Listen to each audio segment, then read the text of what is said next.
whereas spirituality is about, the word spirit means essence, and that comes from the Latin esse, to be. It's about your being. It's about finding the deepest being of yourself and of all life. And that is the place where we're all the same, where there's one of us, indeed, if you go deeply enough. So that religion can be, and in the modern world has largely become, about division, whereas spirituality is about finding the place of unity and love. Now, don't get me wrong, religion will, there's great work done by religious people. I mean, I don't want to dismiss that for 1 minute. Right. But in the same way that people will often care for the people within their tribe or their race or their nationality, and then there's the other.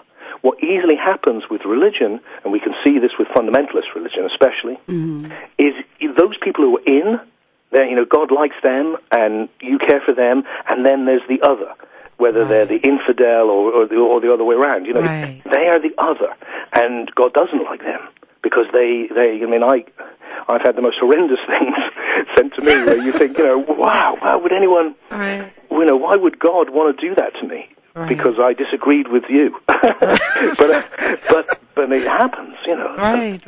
And that's a very different thing. Where spirituality, I think, is reaching out through the differences and going, look, behind it all, there's one of us. Behind it all, there's this fundamental unity, and that's an experience of love.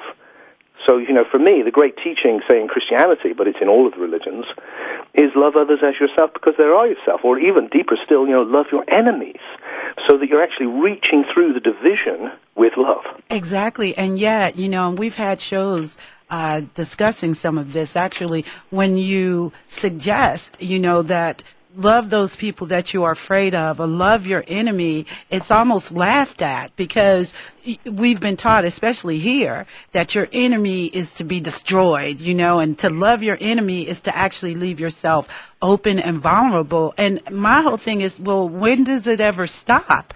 If we can't ever get to a place where... There's someone who visits the U.S. a fair bit, but comes from England. One of the things that fascinates me about your culture is that it's got this very powerful Christian root, and yet the very heart of Christianity is that statement: "Love your enemies." Right. that is the most profound line in any book ever. Well, listen, Tim, we're about to go in commercial break, so I'm going to have to put you on hold, okay? Sure. So don't go anywhere. All right, everybody, we are about to go into commercial break. I'm sorry, and we have on the line a guest, someone that I really, really admire, Timothy Freke, a best-selling author, and we're discussing the mystery and spiritual awakening. If you guys want to call in, the telephone number is 742-1230, 742-1230, and outside of the Columbia area, 888-671-7278. And again, we're speaking with Timothy Freke, and you're listening to Evolve on WOIC 1230 AM. All right, Columbia, and welcome back. And of course, you're listening to Evolve on WOIC 1230 AM, and I'm your host, Tazima. And today, like I said at the top of the show, I'm just so honored. I have best-selling author Timothy Freke on the line, and he's talking to us this evening about the mystery and spiritual awakening, and he's calling all the way from England. So I'm so honored to have him as a guest today. Tim, are you there? I certainly am. Okay, great. You left off with, before we actually had to go into break, that we being Americans live in a country where the majority of us are Christian. And one of what I thought was the biggest law of Christianity is to love thy enemy, yet we seem to have enemies all over the globe. And, it's almost like there's some type of disconnect where we profess to be Christians, but we don't honor the one thing that Jesus, quote unquote, said that we should all do, which is to love your enemy. So do you think that we can ever, because I believe that, and then this is bouncing around a little bit, but I believe that as long as religions exist, that we'll always find ourselves at war with someone. I think you're right in the sense that if, you see, this is the difference we talked earlier about the gnosis, the knowing. You see, while it's a belief, it's just a story, really. And it's a story because we're not certain of it, because it's a set of ideas, we cling to it. And if it's threatened, we want to defend it. And ultimately, we're still trapped in the idea of separateness. Whereas what spirituality is, the deep spirituality has always been about, at the heart of every single tradition, is about awakening to our deeper identity, which is one with everything. Now, when that happens, you don't have to believe you should love, you just love. And you know, right, there's a knowing. You just, when you come into that awakened state, and maybe we should take a few moments to talk about what that is, but when you come into that place, there is just, you are connected, interconnected, and one with everything and everyone, and you cannot help yourself. There is this fundamental love, this intimacy of kindness that just exists, and that you can see through the separateness, so that the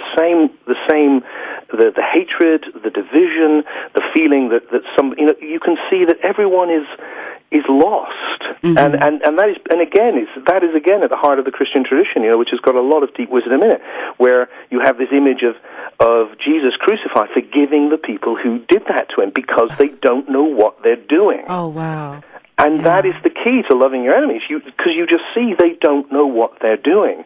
And sadly, I think, people who profess to be Christians and then become full of division and hatred, it's just they don't know what they're doing. And we're all in that to some degree. To some degree, we all don't know what we're doing. And that's why if we can become more conscious, we can see what we're doing, and then we can start steering what we're doing from love.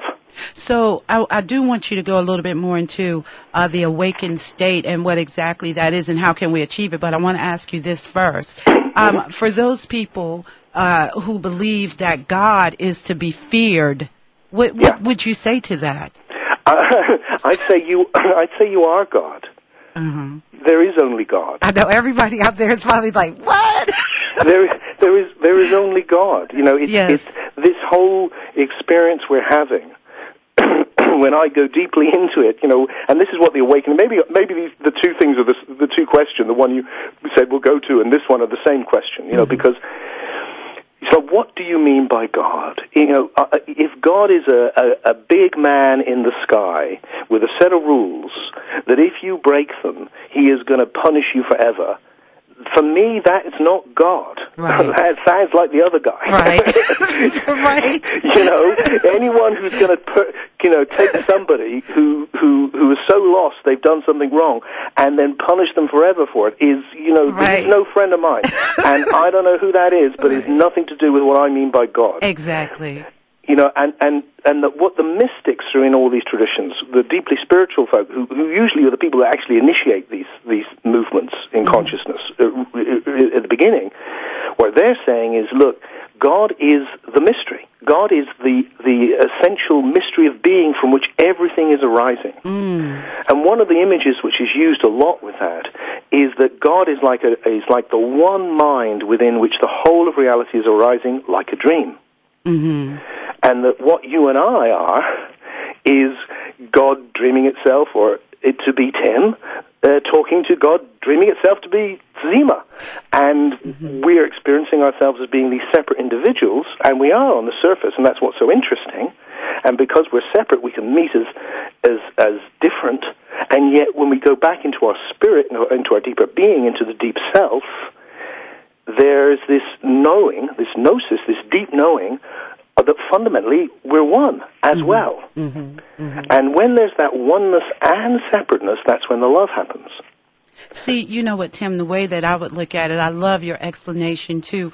The way that I would look, the only way that I could wrap my mind around us, we're all one, was that God is infinity and nothing can exist outside of it. So everything has to exist within it. And then I begin to think that, so we are like the manifested thought of God. So in other words, Tim is the manifested thought, or God is showing up as Tim, like the physical thought of God, or God is showing up as Tazima, the physical thought of Tazima. And yet we're all coming from the same source. And that's how Because for a long time I couldn't understand, like, well, what does it mean when it says that we're all connected, we're all one, and I see this person over there doing this horrific thing, to someone else. Is that me? Because I'm not interested in that part of myself. And the only way that it made sense to me was to think that because we're all inside of God, so then it comes down to awareness. Like, are you aware of that or are you not? Yeah. Does that make sense? Absolutely. I mean, a traditional image that often gets used is the ocean. It's like there's different waves, but there's one ocean. There's one ocean. And, you look on the surface, and there's all separate waves. You look at to the depths, and it's all one, and it's completely still.